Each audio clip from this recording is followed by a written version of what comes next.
Hey everyone, welcome back to my channel. Today I'm sharing my absolute favorite make of the year. I know that's a bold statement considering it's only March. I made a jumpsuit that I'm completely obsessed with. I made this Blanca Flightsuit by Closet Core sewn up in the most stunning viscose twill from Fabric Godmother. This project brought together everything I love. Great design, beautiful fabric, and of course, a bit of sewing magic. So let's get into it.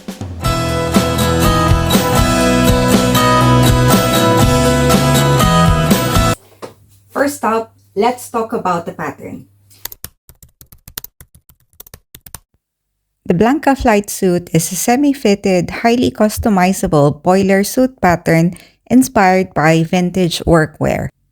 Blanca features a center front zipper, patch pockets that double as belt loops, an optional tie belt or buckle belt, a traditional shirt collar, and a unique pleated back design. There are several options for the sleeves. You can do long sleeves, tapered sleeves, or snap button or short sleeves. The leg is cut straight with the option to crop it or taper at the hem with a leg tab. You can also choose between a classic breast patch pocket or zippered pocket for added detail. This is the first time I've used a closet core pattern, and I must say that I really enjoyed using this pattern. What makes it a pleasure to use is the fact that the instructions are well written. It's ideal if you want to improve your sewing techniques. There is an illustration next to each step to help you along the way. The pattern booklet also includes the usual things like a list of notions, fabric suggestions, and measurements. But what's unique about this brand is this illustration of the fit. Other brands would normally just describe how the garment would fit, but they won't have this illustration. I like that this shows how the garment should fit in different key areas. For example, it should be roomy across the chest, and it should be semi-fitted through the hips. Another unique feature of this booklet is that there are 2 pages at the back where you can write your notes. There are prompts for adaptation needed, skills learned, and skills to practice. I like this feature since I normally just write my notes on the packet itself. Lastly, I appreciate the watercolor illustration they have in the front of the packet. They are not skinny fashion illustrations, but they look like real people with real proportions. Also, I just love watercolor paintings. I used to paint in watercolor before sewing took over my life. Now let's talk about this fabric.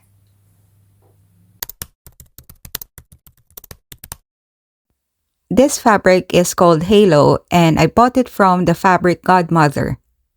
This dreamy print features clouds, moons, and shooting stars. It's fun and it's ethereal. This viscose twill has a soft feel and a good amount of drape. I have to confess, though, that I did not completely read the description of the fabric. I thought I read cotton twill. I thought this design and this other design are the same fabric type, but this is actually a lighter fabric. But nevertheless, I do love this fabric. I think I confused myself because I was considering both fabrics for this project. Both fabrics have a celestial theme, but this one with the animals is denim. So I must have thought that they are the same material. I prefer the colors on this halo fabric, so I went with this. Now let's get into the actual sewing. Ironically, I don't have videos of the actual sewing, just this one of me testing the fit. For the bodice, I cut a size 8, and for the trousers part, I cut a size 12. I then shortened the bodice by 2 inches as well as the torso. I was worried that I had shortened the torso too much, but fortunately, I had measured correctly. I thought that the crotch area might pull when I squatted, but it was fine. I did not pop any seams when I was doing these squat tests.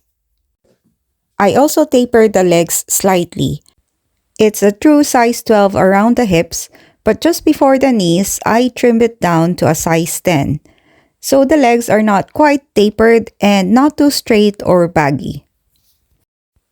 As for the length, I also cut an in-between size.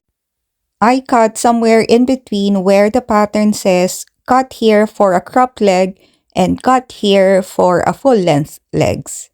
I'm only 5 feet tall, so the cropped length is an awkward length for me, while full length is too long. Lastly, I shortened the width of the shoulders by 1.5 inches on both sides. This flight suit is designed to have drop shoulders. It's just a personal preference of mine not to have drop shoulders. I don't have a cutting table, so I cut these pieces on the floor. I think I called it a day after cutting all the pattern pieces. My back was not happy after a couple of hours hunched on the floor. The other challenge in cutting out the pattern pieces was the fabric itself. The fabric is really soft, so it ever so slightly moves whenever I cut. So I really took my time making sure everything is pinned and I'm not moving the fabric too much as I cut along the pattern pieces. When cutting, I also had to think about if I will do pattern matching. Realistically, I know that I did not have enough fabric to pattern match all the way. So I cut the pockets last and I looked for the parts of the design that would look like it was matched but not really. So for example, on the left-hand side where the pink clouds are, it looks like the pocket matches the trousers.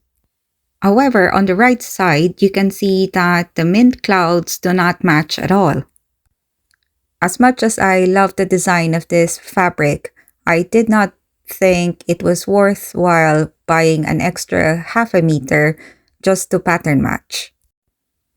I think the design is too busy for you to actually see that the designs don't line up. Anyway, I did try and I think it was a good enough attempt. Speaking of good enough, I think I can say the same thing about my top stitching. As you can see, it is a little bit wobbly here and there. When I bought the materials for this project, I bought both light pink and black top stitching thread. I think the black would have been the safer choice, but in the end, I thought I should just go for it. I should just do a contrast top stitch. When I noticed that my lines were not consistently straight, I decided to just use regular black thread on other parts like the belt and the trouser hems. Now the thing I did well, if I do say so myself, was to finish the seams well. The legs and the bodice are French seamed while the armholes are bias-minded. I'm also quite pleased with myself that I used this metallic rainbow zipper. I bought this zipper for a different project, but when I decided that I'll go for the light pink top stitching, I thought I might as well just really go for it and just make this a really colorful project. I was worried that it might make this jumpsuit too juvenile. It's partly hidden anyway, so I don't know why I thought that. Now I think of this little detail as a little wink. And here's the finished garment. I just love it. I think the fabric is so fun. It drapes beautifully and it's very comfortable to wear. This fabric works really well with this closet core pattern. The closet core pattern was easy enough to adjust to fit my petite frame. If I look happy wearing it, it's because I am. I hope it makes sense now when I say this is my favorite make of the year. It's a bit early, but it's definitely a favorite. I just hope this fabric washes well and doesn't fade too quickly. Will I make this again? That's for sure. I'm thinking of using either this strawberry linen or this gray leopard denim. I'm leaning toward the linen as spring is just around the corner and it will just be perfect. This flight suit is the perfect garment to dress up or down. I can't wait to wear it in many occasions. I had such a great time sewing this and I hope you enjoyed coming along for the journey. Let me know in the comments, have you made the Blanca flight suit before? Or do you have a favorite garment you made this year? This project gave me the confidence to tackle advanced or intermediate sewing patterns. Do you have a suggestion as to what I can make next time? Don't forget to like, subscribe, and hit the notification bell so you don't miss my next sewing adventure. Thank you so much for watching. I'll see you next time. In the meantime, happy sewing. Bye!